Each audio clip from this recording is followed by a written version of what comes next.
Harvey's bomb was probably, for me, the biggest event or the biggest bombing case I was ever involved with. As the case developed, we came to know that John Birges Sr. was the principal person involved in this case, along with his two sons, two other accomplices, and his girlfriend. He needed money. His restaurant business was failing. It was an extortion to get money to save his business. He chose Harvey's casino because he had lost money there. He said in this very involved letter that the device could not be disabled or moved, and that if the demand was met, he would give instructions as to how to disable the bomb. This device was a pretty sophisticated, quite complicated piece of machinery, unlike anything we'd ever seen before or anybody in the bomb disposal business had ever seen before.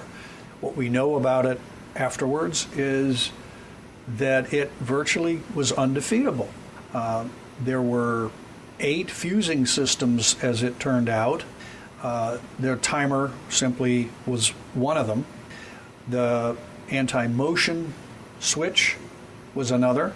The float mechanism was another.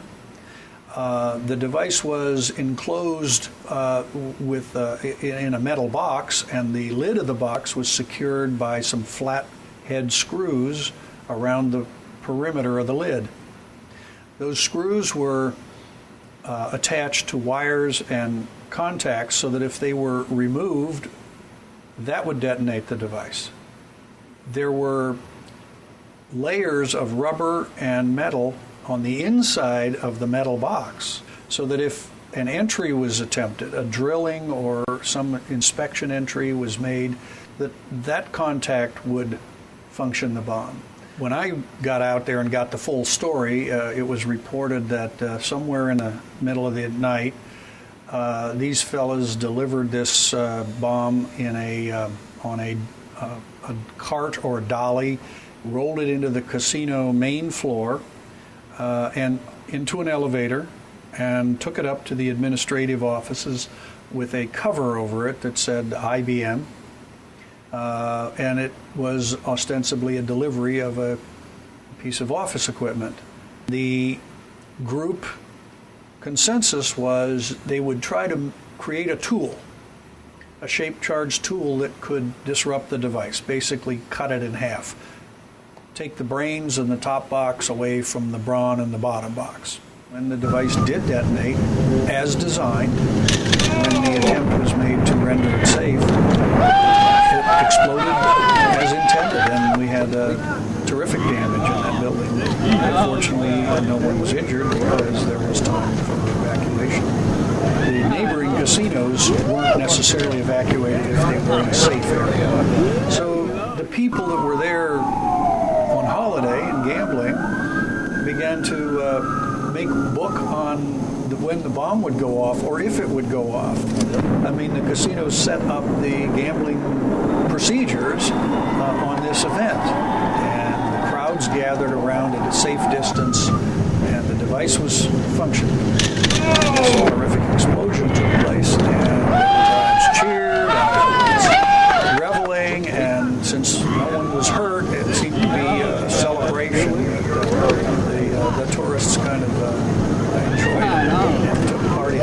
But of course, that was just the beginning. The guys were trying to process this scene and gather evidence.